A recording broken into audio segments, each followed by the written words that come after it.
स्वागत है आप सभी का इस मंत्रा के ऑनलाइन स्टडी प्लेटफॉर्म में। जैसा कि हम सुपर टेट की सीरीज में शिक्षण कौशल के टॉपिक्स पे हम बात करते हुए अपनी 8वीं क्लास में आ चुके हैं, जिसमें हम क्लास नंबर हमारी आज 8 नंबर क्लास हो जाएगी। इसमें आज का जो हमारा टॉपिक है वो हमारा टॉपिक है प्रारंभिक शिक्षा के नवीन प्रयास।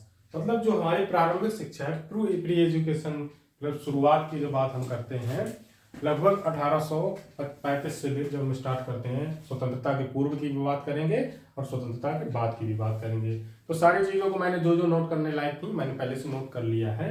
देन मैंने आपकी जो महत्वपूर्ण योजनाएं वगैरह हैं, जैसे आपका ईसीसी प्लान हो गया, ऑपरेशन ब्लैक बोर्ड हो गया, बेसिक शिक्षा विस्तृत अभिविन्यास कार्यक्रम क्या है, जिला प्राथमिक शिक्षा कार्यक्रम क्या है, प्री विद्यालय शिक्षा कार्यक्रम क्या है, संपूर्ण साक्षरता अभियान क्या है, साक्षर भारत मिशन क्या है, इन सब चीजों को नोट करने के बाद जो चीजें हैं आपकी, फिर इसमें आपका भारत की स्वतंत्रता के पूर्व प्रारंभिक शिक्षा के नवीन प्रयास, इसमें जो चीजें हैं वो मैं आपको डेट वाइज बताते चलेंगे। जो इम्पोर्टेंट है कि किस ईयर में ऐसी कौन सी योजना आई जिसने भारत की जो प्रारंभिक शिक्षा है उसमें एक अपना महत्वपूर्ण योगदान दिया और भारतीयों को शिक्षा की तरफ एक नई दिशा दी, नई ऊर्जा, नई चीजों की तरफ, भारत की उन्नति की तरफ अग्रसर किया। तो इस पर बात करेंगे। बाकी जिन लोगों ने अभी तक वीडियो लाइक नहीं किया प्लीज लाइक करें, चैनल सब्सक्राइब नहीं किया सब्सक्राइब करें। सुपर टेट के सिलेबस में जो हमारा चल रहा है उसमें शिक्षण कौशल में मैंने आपको सारी क्लासेस में थ्योरी वाइज जो चीज़ें प्रोवाइड करवाई हैं उसी में आगे हम बात कर रहे हैं। बाकी आपका फिजिक्स है, केमिस्ट्री है, बायो आपका स्टार्ट होने वाला है। अब उसका सिलेबस ज़्यादा है नहीं तो उसके लिए आप परेशान ना हो कि बायो अभी नहीं स्टार्ट हुआ है। उसकी कुछ चीज़ें हैं जिसको मैं देख रहा हूँ वो जल्द से जल्द आपकी स्टार्ट हो जाए। बाकी क्लासेस भी आपकी प्रॉपर स्टार्ट होने वाली, नए कोर्सेज भी ऐड होने वाले हैं। तो ये हर वीडियो में बोलना जरूरी नहीं, आपको पता है, आप सब लोग जानते हैं। मेन आते हैं आज हमारा जो टॉपिक है उस पर बात करते हैं। तो प्रारंभिक शिक्षा नवीन प्रयास, जब इस टॉपिक के बारे में बात करते हैं तो उसमें हमारी जो चीजें आती हैं वो ये है कि स्वतंत्रता के पहले की जब चीजें थी, हमारा भारत जब आजाद नहीं हुआ था 1947 के पहले, तो उसके पहले हमारे एजुकेशन में, प्री एजुकेशन में, मतलब आपका बोल देते हैं प्राथमिक स्तर पर, माध्यमिक स्तर पर और उच्चतर स्तर पर, मतलब आपका 1 to 5, 6 to 12, मतलब माध्यमिक बोल देंगे, 6 to 12 भी बोल देंगे और उच्चतर स्तर ग्रेजुएशन लेवल बोल देंगे। तो उस टाइम भारत में चीजें क्या हो रही थी और ऐसी कौन कौन सी योजनाएं आई और ऐसे कौन कौन से व्यक्ति रहे जिन्होंने भारतीय शिक्षा में अपना काफी योगदान दिया स्वतंत्रता के पहले। इसके बाद हमारी आ जाएंगी कुछ योजनाएं जिनका योगदान काफी महत्वपूर्ण रहा। फिर उसके बाद हम बात कर लेंगे स्वतंत्रता के बाद की जो चीजें रही, उसके बाद बात कर लेंगे स्वतंत्रता के बाद की जो योजनाएं हैं उन पे। ठीक है, तो पहला हमारा आता है 1835 की। जब हम बात करते हैं 1835 में, तो 1835 से अगर हम स्टार्ट करें, मैंने डायरेक्ट पॉइंट ये ले लिया। इसके पहले भी काफी इंप्रूवमेंट्स हो रहे थे, काफी चीजें हो रही थी, क्योंकि 1835 इसके पहले जब आपका 1700 के समथिंग, 1700 में जब हम बात करते हैं 1723 के समथिंग, और या उसके बाद से 1857 के पहले का जो पीरियड है और 1857 के बाद का जो पीरियड है, 1857 जो आपका बोला जाता है झांसी की रानी वाला, जो हमारा भारत का प्रथम स्वतंत्रता संग्राम जिसको बोल देते हैं, उसके पहले शिक्षा की जो चीजें थी वो भारत में अलग तरीके से हो रही थी और 1857 के बाद में अलग तरीके से हो रही थी। तो यहाँ पे 1835 में जब बात करते तो यहाँ पे लॉर्ड मैकाले की जो एजुकेशन पॉलिसी आई, जो मतलब शिक्षा नीति थी, यहाँ पे हम बोल देंगे लॉर्ड मैकाले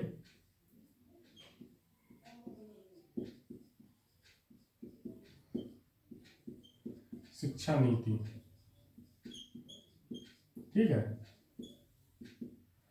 तो लॉर्ड मैकाले शिक्षा नीति में जब हम बात करते हैं तो लॉर्ड मैकाले शिक्षा नीति में इन्होंने सबसे पहले आए, हमारे एक वॉइस रहे, इन्होंने काफी चीजें की। इनको टाइम दिया गया कि आप भारतीय शिक्षा में लोगों को अगर आप पढ़ाएंगे, लोगों को लाएं और उनको पढ़ाएं, तो वो हमारे सेना में बाद में शामिल होंगे, हमारे लिए वो काम करेंगे। ऐसा हम उनको अपने साथ शामिल कर सकते हैं, उन भारतीयों को जो पढ़े लिखे होंगे, गैर पढ़े लिखे लोगों की अपेक्षा के लिए हम उनके द्वारा ही उन पर इलाज करवाएंगे। ये पॉलिसी थी। तो शिक्षा की नीति में ऐसा बोला जाता है, ऐसा था। लेकिन हुआ क्या कि लॉर्ड मैकाले की जो शिक्षा नीति है इसने काफी चीजें बदली। यहाँ से वो लोग भी जो लोग शामिल होना चाहते थे वो तो सेना में शामिल हो गए, वो ब्रिटिश आर्मीज वगैरह में शामिल हुए, लेकिन काफी लोगों को फायदा इससे ये भी हुआ कि हमारे देश में शिक्षा के नए तरीके अग्रसर आए, नए तरीके हमको मिले जिससे हम शिक्षा को समझ पाए नए तरीकों से। क्योंकि इसके पहले हमारे यहाँ गुरुकुल वगैरह होते थे, इस तरीके की जो लिखित परीक्षा है, पेपर वाइज एग्जाम है, प्री स्कूल की सुविधाएं हैं, 6 से 8 की बातें हैं, 9th 11th 12 high school inter, ये सब चीजें उस टाइम के पीरियड में होना बहुत बड़ी बात थी कि हमको वो सब चीजें पता चल रही थी। भले ही अंग्रेज इस चीज का गलत इस्तेमाल कर रहे थे, लेकिन हमारे सामने चीजें इंट्रोड्यूस होना स्टार्ट हुई। तो लॉर्ड मैकाले शिक्षा नीति में इन चीजों पर बात की गई, प्री प्राइमरी स्कूल में कैसी चीजें होनी चाहिए। इसके बाद मैं 2 से 3 चीजें एक साथ लिखने वाला हूं, क्योंकि आपको पॉइंट पता होने चाहिए। आपसे क्वेश्चन डायरेक्ट यही पूछ लेगा कि लॉर्ड मैकाले शिक्षा नीति कब आई थी, तो आपका क्वेश्चन आंसर होना चाहिए 1835 में आई थी। ठीक है, फिर इसके बाद आपका आ जाता है 1854 में वुड का डिस्पैच, वुड्स डिस्पैच। 1845 में वुड का घोषणा पत्र।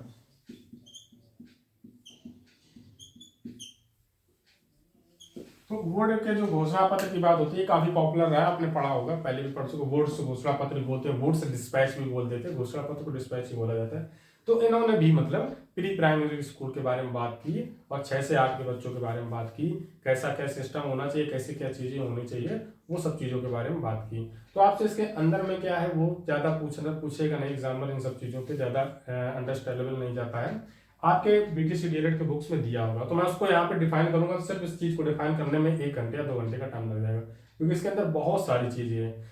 टीचर्स को कैसे रहना चाहिए, कि टीचर्स के लिए क्या रूल्स हैं, स्टूडेंट्स के लिए क्या रूल्स हैं, बहुत सारी चीजें, जैसे कि आपका एनसीईआरटी हो जाता है वैसे ही।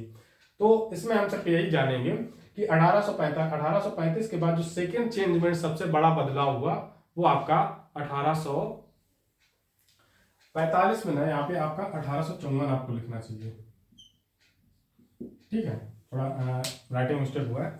तो 1854 में आपका लगभग यहाँ पे वुड का घोषणा पत्र आता है 1854 में। ठीक है, तो ये आपका जस्ट भारतीय स्वतंत्रता संग्राम के पहले की चीजें थी कि 3 साल बाद 1857 में भारत का स्वतंत्रता संग्राम हो जाता है, जिसमें रानी लक्ष्मीबाई आपका और जो मंगल पांडे की वजह से जो चीजें हुई, तो 3 साल पहले की बात हम करते हैं, वुड का घोषणा पत्र।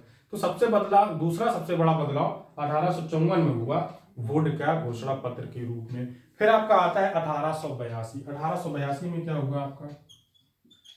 1882 में ये होता है कि 1882 में भारतीय शिक्षा आयोग नाम से एक कमीशन बनाया जाता है। इस कमीशन को ही हम, कौन सा कमीशन बनाया गया? भारतीय शिक्षा आयोग। ठीक है, तो ये कमीशन आपका बनाया गया, इसी कमीशन को बोला जाता है हंटर आयोग। आपसे ये क्वेश्चन पूछा जाएगा कि भारतीय शिक्षा आयोग का दूसरा नाम क्या है, तो आपका हो जाएगा हंटर आयोग। ठीक है, तो इसके अंदर क्या बात की गई? इसके अंदर प्राथमिक विद्यालय की बात की गई, ठीक है, और माध्यमिक विद्यालय की बात की गई, फिर उसके बाद आपके उच्चतर विद्यालय की बात की गई।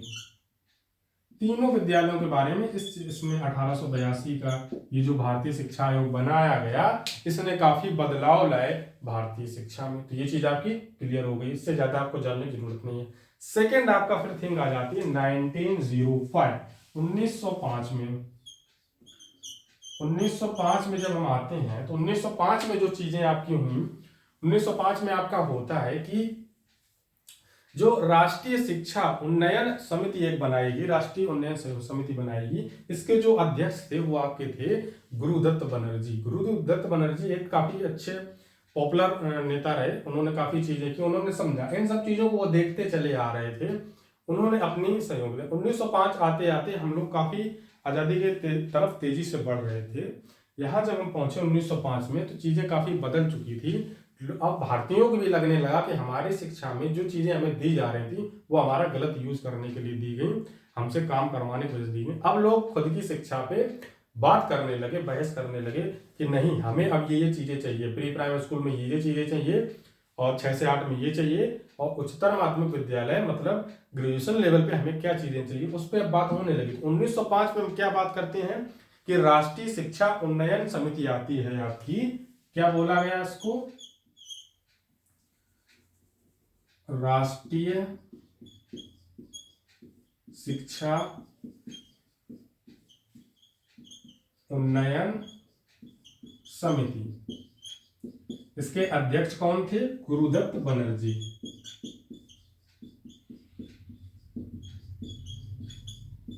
ये आपसे क्वेश्चन पूछा जाएगा। राष्ट्रीय शिक्षा उन्नयन समिति के अध्यक्ष कौन थे? गुरुदत्त बनर्जी। राष्ट्रीय शिक्षा उन्नयन समिति किस साल में आई? भारतीय जब शिक्षा की प्रारंभिक शिक्षा की बात होती है स्वतंत्रता के पूर्व, तब आप बताएंगे 1905 में। ये चीज आपकी क्लियर हो गई होगी। मैं एक सेकंड के लिए हटता हूँ, स्क्रीनशॉट ले लें क्योंकि मैं ये रेस करने वाला हूँ, इसको इरेज करना पड़ेगा। इतना टाइम काफी हो जाएगा, इतने स्क्रीनशॉट आप ले सकते हैं। फिर इसके बाद हम अगला जब बात करते हैं, इसको इरेज करते हैं पहले तो, क्योंकि नीचे लिखने में थोड़ा प्रॉब्लम होगी, तो ऊपर जल्दी से लिख सकते हैं। इसके बाद जो अगला आपका आता है वो आता है, ईयर आ जाता है 1911। ठीक है, 1911 आते आते हम यहाँ पे आ चुके थे कि अब आपके गांधी जी भी इंडिया आ गए थे, इंडिया आने वाले थे या इंडिया आ गए थे, ये सब बोल सकते हैं चीज हम। तो 1911 में क्या होता है आपका कि प्रारंभिक शिक्षा पर अनिवार्य व निःशुल्क शिक्षा की बात होती है। वो कौन व्यक्ति था जिसने प्रथम बार भारत में मतलब प्रारंभिक शिक्षा में निःशुल्क शिक्षा की बात की, जो इस टाइम हमारा चल रहा है, जिसको हम बोलते हैं कि आपका जो शिक्षा के लिए बोला जाता है, आर्टिकल जो आपका है उसमें बोला गया है कि 6 से 14 वर्ष के बच्चों के लिए आपकी निःशुल्क शिक्षा है, निःशुल्क शिक्षा मिलेगी सबको। तो ये चीज सबसे पहले किसने बोली, किस ईयर में, किस साल, किस व्यक्ति के द्वारा बोली गई? तो आपको लिखना होगा कि गोपाल कृष्ण गोखले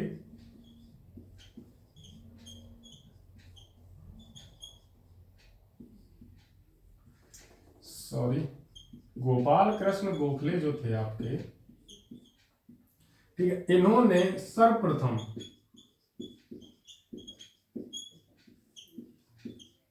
प्राथमिक शिक्षा में निःशुल्क व अनिवार्य, अब 6 से 14 यहाँ पे बोल सकते हैं, लेकिन ये चीज उस टाइम इंक्लूड नहीं की गई थी कि कौन से वर्ष के बच्चे होंगे। बात ये कही गई थी कि प्रारंभिक शिक्षा में आपका जो होना चाहिए निःशुल्क होनी चाहिए और अनिवार्य होनी चाहिए सबके लिए, शिक्षा का समान अधिकार सबके लिए होना चाहिए। तो 1911 में गोपाल कृष्ण गोखले ने इस बात को रखा। बिल्कुल रट्टा मारने, बहुत अच्छा क्वेश्चन है, बेहतरीन क्वेश्चन है, आपके एग्जाम में जरूर पसंद आएगा आपको, मतलब पूछा जाएगा, आपको भी पसंद आएगा, क्वेश्चन अच्छा है। क्योंकि हम जब पढ़ते हैं तो हमें आर्टिकल में तहत तो हमें पता है 6 से 14 वर्ष के लिए निःशुल्क शिक्षा की बात की गई है, वो चीज हमें पता है, लेकिन सर्वप्रथम किसने बात की, ये क्वेश्चन आपका दूसरे टाइप से फ्रेम होता है। इसके बाद सेकंड थिंग आपकी आती है 1913। 1913 में क्या हुआ? 1913 में आपका होता है कि शिक्षा नीति पर सरकारी प्रस्ताव आया, जो आपका प्राथमिक, उच्चतर और माध्यमिक तीनों स्तर पे था। शिक्षा नीति में एक प्रस्ताव आया, ये नया प्रस्ताव था, जो कि आपका प्राथमिक था, माध्यमिक स्तर पर था और उच्चतर स्तर पर था। तीनों स्तर की बात इसमें की गई कि क्या क्या चेंजमेंट्स होने चाहिए, क्या क्या नई नई चीजें आनी चाहिए। तो ये भी आपका इंपॉर्टेंट हो जाता है जब हम इस चीज को पढ़ते हैं। 1913 में आते आते चीजें कितनी बदली। फिर 1929 आपके लिए मोस्ट इंपॉर्टेंट हो जाता है। 1929 क्यों इंपॉर्टेंट हो जाता है? स्क्रीनशॉट लें इसका तुरंत, हो गया होगा। 1929 आपका जब आता है, यहां पे हम बात करेंगे, मोस्ट इंपॉर्टेंट चीज हो जाती है। वो मोस्ट इंपॉर्टेंट चीज आपकी क्या है? वो आपकी है 1929 में आपके हर्टांग समिति आती है।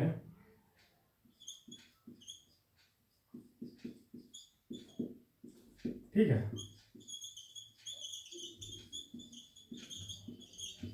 इसको नोट करें। 1929 में आपकी हर्टांग समिति आती है, जो भारतीय शिक्षा के इतिहास में बहुत ही मोस्ट इंपॉर्टेंट मानी जाती है। कब के मामले में? जब 1835 और 1854 में, आपका 1835 में लॉर्ड मैकाले ने सर्वप्रथम भारतीय शिक्षा में प्री प्राइमरी की बात की, उसके बाद 1854 के बाद वुड डिस्पैच, फिर 1911 में डायरेक्ट बात की गई जो आपकी गोपाल कृष्ण गोखले ने की, अनिवार्य शिक्षा। उसके बाद जो मोस्ट इंपॉर्टेंट चीज है वो ये है 1929 में हर्टांग समिति में चीजें काफी बदल गई थी, काफी चीजें चेंज हो गई थी। उसमें बात की गई कि प्री प्राइमरी स्कूल में अब चीजें किस प्रकार से होनी चाहिए, हमें स्कूल किस तरीके से बनाने चाहिए और चीजें इस तरीके से करनी चाहिए। ठीक है, तो वो चीजें आपकी बदली।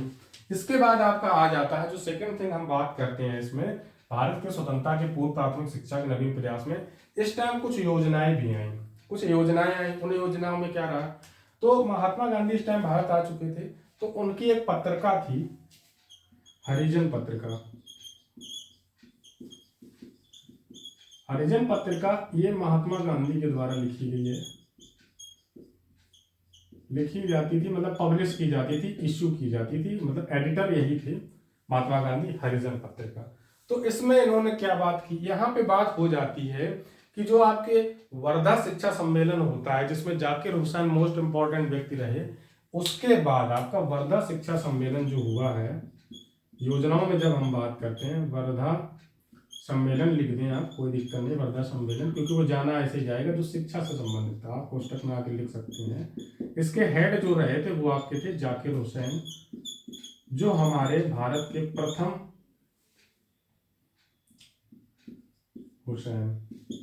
मतलब जो मिनिस्टर थे, एजुकेशन मिनिस्टर, वो आपके शिक्षा आयोग के वो जाकिर हुसैन रहे हमारे।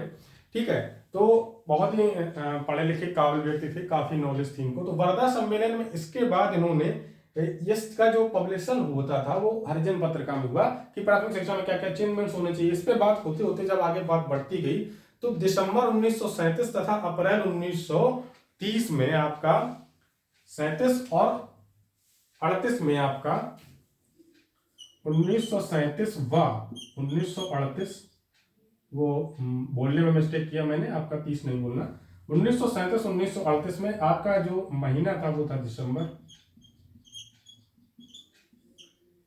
वर्धा सम्मेलन की शिक्षा की जो वर्धा सम्मेलन होने के बाद जिसके हेड थे जाकिर हुसैन, उसके बाद 1937 में 1938 में दिसंबर के महीने में बात होती है कि प्राथमिक शिक्षा में हमें और क्या क्या चेंजेस लाने चाहिए। तो 2 रिपोर्ट्स शामिल की गई इसमें, 2 रिपोर्ट आई, 2 रिपोर्ट्स पब्लिश।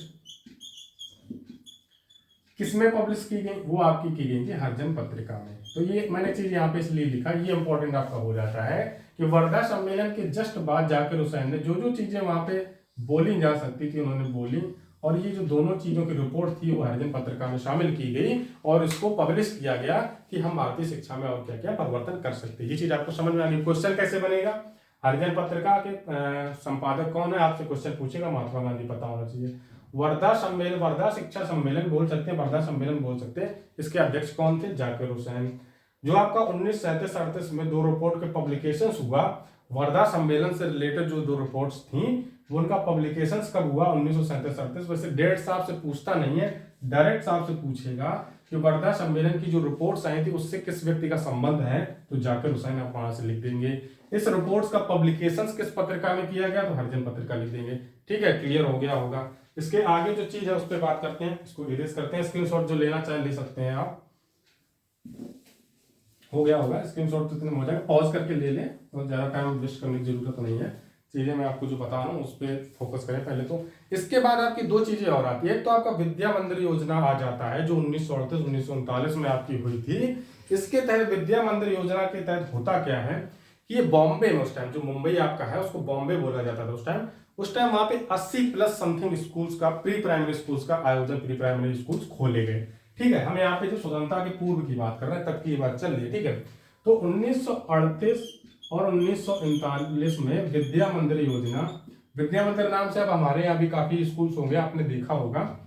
विद्या मंदिर योजना जो आपकी है, इसके तहत बॉम्बे में लगभग 80 प्री प्राइमरी, पीपी मतलब प्री प्राइमरी है, आप ऐसा समझें। ठीक है, प्राइमरी बोल सकते हैं, प्राथमिक विद्यालय बोल सकते हैं, प्री प्राइमरी स्कूल्स को ओपन किया गया। ये बहुत बड़ी चीज थी उस टाइम 1938-1939 में, क्योंकि चीजें अब काफी डेवलप्ड हो चुकी थी, हम चीजों की तरफ काफी तेजी के साथ बढ़ रहे थे एजुकेशन की फील्ड में, क्योंकि हमको पता चल गया था कि एजुकेशन से हम क्या क्या चीज हासिल कर सकते हैं। ठीक है, और इंडिया को जो रिकग्नाइजेशन मिल रहा था, मतलब जो पहचान मिल रही थी, वो भी इसी जगह से मिल रही थी कि भारतीय कितने पढ़े लिखे हैं, कितना काबिलियत रखते हैं, कितना इंटेलिजेंसी उनके अंदर है। क्योंकि यहाँ पे आते आते आपके अम्बेडकर साहब आ गए थे, आपके सत्येंद्रनाथ टैगोर थे, आपके सुभाष चंद्र बोस थे, जिन्होंने सत्येंद्रनाथ टैगोर जिन्होंने पहले आपकी ICS IAS का एग्जाम क्लियर किया था, वो व्यक्ति थे जो। तो ये सब चीजें आपको फैक्चुअल बेस्ड पे बात करते हैं जब हम, तो मोस्ट इंपॉर्टेंट क्या हो रहा था, जो मैंने पिछली चीजें आपको बताई थी, उसके बाद 1938, 1939, 1937, 1939 में क्या था, वहां पे जो मैंने आपको बोला उसमें क्या बोला था कि वर्धा शिक्षा सम्मेलन जो हुआ जाकिर हुसैन के अध्यक्षता में हुआ। उसके बाद 1938 में विद्या मंदिर योजना आपकी आती है जो बॉम्बे में चालू हुई। 80 विद्यालय इसके अंदर खोले जाते हैं। इसके बाद आपके पास सेकंड थिंग आती है, ये बॉम्बे में बोला गया, आप इसको कहीं की बुक्स में पूरा रेगुलर भी लिख दिया जाता है कि बॉम्बे ना लिख के डायरेक्ट यहाँ पे ये लिख दिया जाता है कि 80 प्राइमरी विद्यालयों का मतलब खोले गए।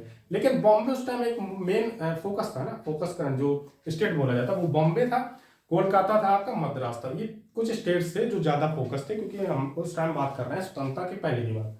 ठीक है, तो आपको पता ये रखना है कि विद्या मंदिर योजना के तहत क्या हुआ, 80 विद्यालय खोले गए। कब आई, 1938, 1939, इतना पता रखना है बस। ठीक है, इतना आप लिखें। फिर इसके बाद आता है वॉलेंटियर स्कूल योजना। जब हम योजनाओं की बात कर रहे हैं तो उसमें आपका एक वॉलेंटियर स्कूल योजना भी आ जाती है, जिसको कब चालू किया गया, उसको चालू किया गया आपका 1938 में। इसके अंदर वॉलेंटियर तौर पे स्कूल खोले गए, मतलब स्कूल खोलने के लिए सबको प्राइवेट तौर पे एक सुविधाएं दी गई कि आप चाहे वॉलेंटियर हैं आप आगे पढ़ा सकते हैं, आप चाहे तो खुद स्कूल खोल सकते हैं। तो उसमें यही बात है। तो ये आपका ईयर अगर आपसे पूछेगा तो ईयर आपको यहाँ पे लिखनी है 1938। चीजें क्लियर हो गई होंगी, जस्ट लिखें। फिर इसके बाद हम आएंगे आपके अगले जो बात करेंगे स्वतंत्रता के पूर्व हो गई या स्वतंत्रता के बाद बात करनी है। जस्ट आपको 3 पॉइंट बताने, ये फिर हमारा यहाँ क्लियर हो जाएगा, फिर हम वहां बात करेंगे। ठीक है, तो इसको जस्ट स्क्रीनशॉट लें, फिर मैं इसको इरेज करता हूँ। वॉलेंटियर और ये सब नोट कर लें आप, इतना हो गया होगा। ठीक है, इसके यहाँ भी योजनाएं हैं जो हम आप बात करेंगे स्वतंत्रता के बाद की। जब बात करते हैं तो यहाँ भी आपकी कुछ योजनाएं हैं। तो स्वतंत्रता के बाद जब हम बात करते हैं तो यहाँ भी आपकी कुछ योजनाएं हैं। स्वतंत्रता के बाद हम जब बात करेंगे, स्वतंत्रता के बाद जब आती है तो यहाँ पे क्या है, स्वतंत्रता के बाद सबसे मोस्ट इंपॉर्टेंट थिंग आपकी क्या होती है कि 14 जुलाई 1964 को, कब, 14 जुलाई, मोस्ट इंपॉर्टेंट क्वेश्चन मैं लिखने जा रहा हूं। 14 जुलाई 1964 को आपका आता है कोठारी आयोग।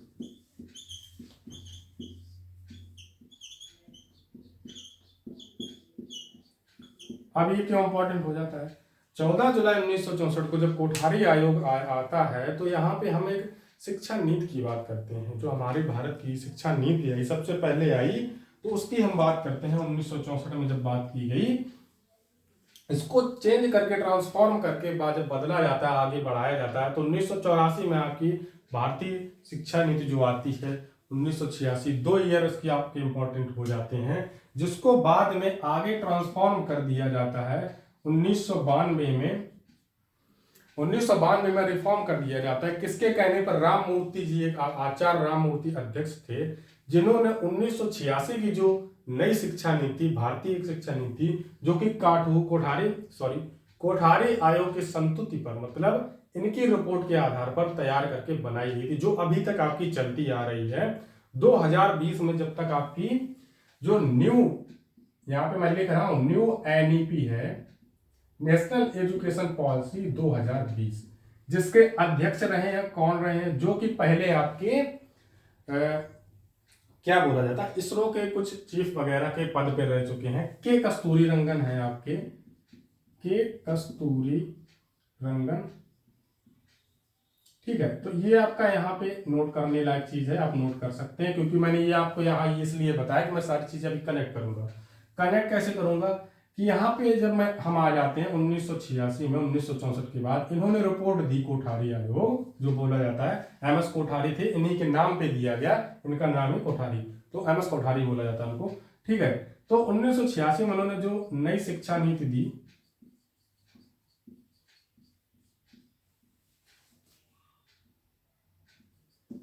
नई शिक्षा नीति, या फिर यहाँ पे आप इसको पोस्टर में लिख के राष्ट्रीय शिक्षा नीति भी लिख सकते हैं, राष्ट्रीय। ठीक है, इसको लिख सकते हैं, जैसे आप चाहें वैसे लिख सकते हैं। बाकी 1986 में जो भारतीय शिक्षा नीति आई, जिसको बाद में हमने यहाँ पे न्यू एजुकेशन पॉलिसी या नेशनल एजुकेशन पॉलिसी बोलेंगे, राष्ट्रीय शिक्षा नीति आई, उसके बारे में जब हमने बात की तो 1986 में फिर इसको दोबारा फिर रिफॉर्म किया गया।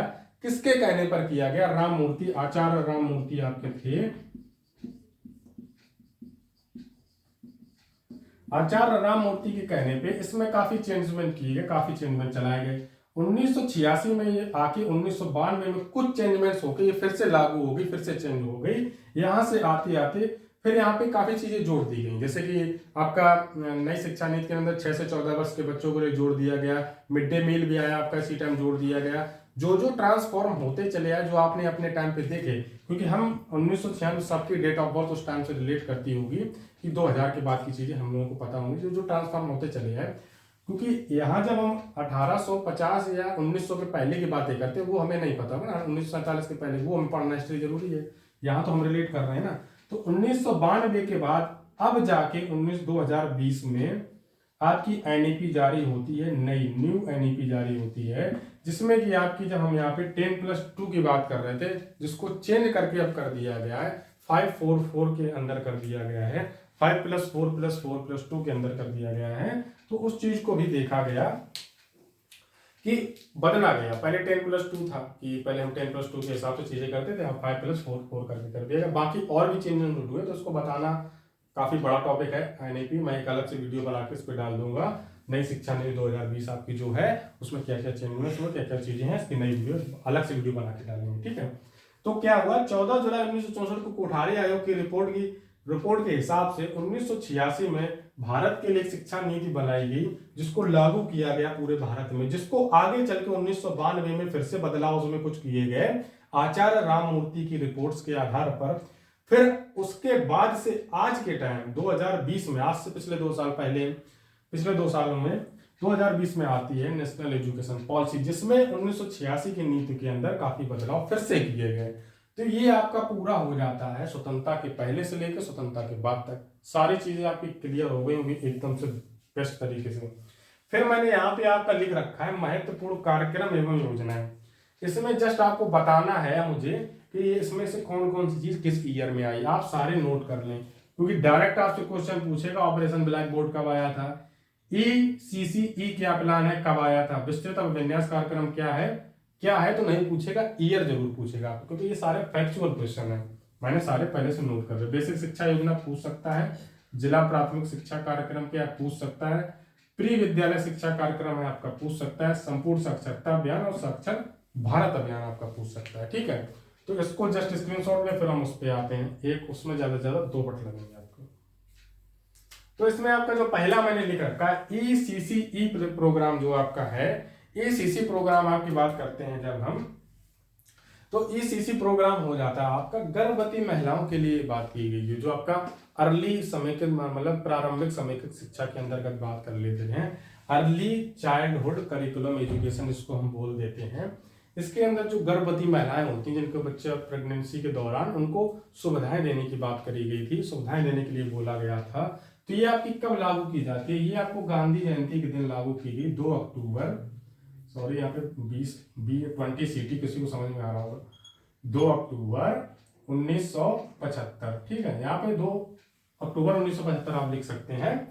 समेकित शिक्षा की बात की गई, यहाँ पे जो महिलाएं प्रेगनेंसी के दौरान से गुजरती हैं उनके लिए, बच्चों के लिए क्या सुविधाएं दी जा सकती हैं, तो उसको ये चीज बोला गया। तो ECC प्लान आपका कब आया था, ECC प्लान आपका 2 अक्टूबर 1975 को आया, ठीक है। अब बात करते हैं operation black board, most important question है। तो ऑपरेशन ब्लैक बोर्ड आपका आ जाता है, ये आता है आपका ईयर 1986 में। ऑपरेशन ब्लैक बोर्ड के अंदर था क्या, ऑपरेशन ब्लैक बोर्ड अंदर ये नहीं था कि सबको ब्लैक बोर्ड बांटे जा रहे थे, ऐसा नहीं था। ऑपरेशन ब्लैक बोर्ड, हाँ, और हिंदी में भी यही लिखेंगे, मैंने इंग्लिश में यहाँ लिख रखा है, हिंदी में भी ऑपरेशन ब्लैक बोर्ड ही बोला जाता है, इंग्लिश में भी। हिंदी में बच्चे ये ना लिखने लगना काला बोर्ड, ऐसा मत कर देना कि ऑपरेशन ब्लैक बोर्ड लिखा तो काला बोर्ड, ऐसा नहीं है। ब्लैक बोर्ड ही, ऑपरेशन ब्लैक बोर्ड ही बोला जाता है। इसका शॉर्ट फॉर्म जो बोला जाता है, आपसे क्वेश्चन किया जा सकता है, OBB कब आया था, तो आपको उसका फुल फॉर्म पता होना चाहिए ना, OBB क्या है, ठीक है। तो इसको करने के बाद 1986 में आपका ये हो जाता है, ठीक है। फिर विस्तृत अभिविन्यास कार्यक्रम क्या है, इस पर बात करते हैं। तो 1986 में जब ऑपरेशन ब्लैक बोर्ड आया, उसमें चीजें ये थी कि सबको सुविधाएं दी, जो टीचर्स को क्या हम सुविधाएं दे सकते थे, उस पर बात की है, ठीक है। फिर आपका आ जाता विस्तृत अभिविन्यास कार्यक्रम, इसको कब लागू किया गया, तो इसको भी 1986 में लागू किया गया, और आगे चल के 1990 में इसको इस कार्यक्रम के साथ मिला दिया गया, ये क्योंकि ये पहले से चल रहा था, फिर दोनों को एक साथ कर दिया। इसमें सेवानिवृत्त जो सेवारत अध्यापक है उनके लिए गाइडलाइंस जारी की जा रही है कि उनके लिए गाइडलाइंस जारी की। फिर आता है आपका बेसिक शिक्षा योजना। बेसिक शिक्षा योजना आई आपको उत्तर प्रदेश को फोकस करके, यूपी को फोकस करके इसको लागू किया गया 1992 में। क्लियर हो गया होगा, इतना नोट करना है आपको, ठीक है। बेसिक शिक्षा योजना यूपी को फोकस करके 1992 में लागू की जाती है, ठीक है। फिर इसके बाद आपका आता है जिला प्राथमिक शिक्षा। जिला प्राथमिक शिक्षा आपके लिए आती है नवंबर 1994 में। यूपी के मतलब टोटल देश के 7 स्टेट्स में आती है, 7 राज्यों में आती है। इसको 7 राज्यों में लागू किया जाता है नवंबर 1994 के तहत। ये तुरंत जो कार्यक्रम आया था आपका 1992 की, जो 1986 की नई शिक्षा नीति को चेंज करके 1992 में जब दोबारा लागू किया गया, तो उसके अंदर जिला प्राथमिक शिक्षा कार्यक्रम भी लागू किया गया। उत्तर प्रदेश को फोकस रखा गया इसमें। फिर आता है आपका प्री विद्यालय शिक्षा कार्यक्रम। तो प्री विद्यालय शिक्षा कार्यक्रम आपका आता है, यहां लिख देता हूं मैं, 28, 29 दोनों लिख सकते हो, कोई दिक्कत नहीं, दोनों से लिख रहा हूं, दोनों ऑप्शन भी दे सकते हैं आपको। अगस्त 1996 में ये आपका हो जाएगा। संपूर्ण साक्षरता और साक्षर अभियान दोनों एक ही चीज है। संपूर्ण साक्षरता अभियान ये था कि 2011 में जब जनगणना हुई, हमने देखा कि 50% से कम महिलाएं हमारी अशिक्षित हैं, पढ़ी लिखी नहीं है, उनको अभी शिक्षा के बारे में नहीं है। तो इस कार्यक्रम के अंदर इसको लागू किया जाता है। संपूर्ण साक्षरता अभियान जो आपका है 5 मई 1998 में लागू किया जाता है। इसमें क्या रखा गया, इसमें यह फोकस रखा गया हमारा कि हमें व्यक्तियों को इतना पढ़ा लिखा बनाना है कि वो खुद के साइंस कर पाए, सिग्नेचर कर पाए, इतना उनको पढ़ाना है, इतना पढ़ाना लिखना है कि वो एक पढ़े लिखे की कैटेगरी में आने लगे, ठीक है। इसके बाद फिर आ जाता है आपका साक्षर भारत मिशन। तो साक्षर भारत मिशन आपका 8 सितंबर 2009 में आ जाता है, ठीक है। मोस्ट इंपॉर्टेंट हो जाता है। क्यों हो जाता है, तो इसको मैं यहाँ इरेज करता हूँ, फिर आपको बताता हूँ। एक फैक्ट चीज है आपकी, ये आपका इंपॉर्टेंट इसलिए हो जाता है कि हमारा जो 8 सितंबर है, 8 सितंबर को अंतरराष्ट्रीय शिक्षा दिवस मनाया जाता है। इसी दिन ये लागू की गई चीज भारत में 8 सितंबर को साक्षर भारत मिशन। इसमें क्या था, 2011 की जनगणना हम लोगों को करनी जब की, तो हमें पता चला कि 50% से कम महिलाएं पढ़ी लिखी हैं, उनका भी नॉलेज नहीं है चीजों की। सारी चीजें आपकी क्लियर हो गई, बहुत बेस्ट वे में डिफाइन किया, सब कुछ फैक्चुअल था। इसलिए आपको क्लास को 2 बार देख लें, चीजों को नोट कर लें, समझ में आ जाएगा। बाकी नोट्स में ये आपकी सारी चीजें होंगी। अब बता दिया है तो आपके दिमाग में एक चीज कैलकुलेट वे में चलेगी। सर ने बताया था कि बेसिक शिक्षा योजना के अंतर्गत क्या है, जिला प्राथमिक शिक्षा के अंदर क्या विस्तृत अभिन्यास क्या है, मतलब सेवारत शिक्षक होते हैं उनके लिए होता है। ये चीज आप अपने नोट्स में ऐड करते हुए चलें। क्लास जब आपके पास नोट्स पहुंच जाए तो क्लास को दोबारा फिर देख लें, फिर आपकी चीजें क्लियर हो जाएंगी। तो इसमें फैक्चुअल चीजें ज्यादा थी, इसको थ्योरेटिकल नहीं हम बोल सकते हैं, फैक्चुअल चीजें होती हैं। ये आपको याद करना ही करना पड़ेगा, इसमें कोई टीचर कुछ नहीं कर सकता है। हाँ, कितना याद करना है कितना नहीं याद करना वो हमारे ऊपर डिपेंड करता है, वो आपको चीजें बता दी जाएंगी। सो आज की क्लास इतनी रखते हैं, फिर नेक्स्ट टॉपिक पे बात करेंगे, चीजों को और अच्छे बेहतर डायमेंट करने की कोशिश करेंगे। वीडियो लाइक नहीं किया प्लीज लाइक करें, चैनल सब्सक्राइब नहीं किया सब्सक्राइब करें। और ऐसी बेहतर क्लास आपके लिए आते रहेंगे। अब आपकी सिर्फ एक टॉपिक की क्लास बची है, वो लास्ट में करेंगे हम खत्म, फिर हमारा हो जाएगा शिक्षण कौशल खत्म। तब तक के लिए साइनिंग ऑफ, गुड बाय। मिलते हैं नई क्लास में आपके लिए। अपना ख्याल रखें, अपना माँ का ख्याल रखें, सबका ख्याल रखें और बेहतर करते रहें लाइफ में।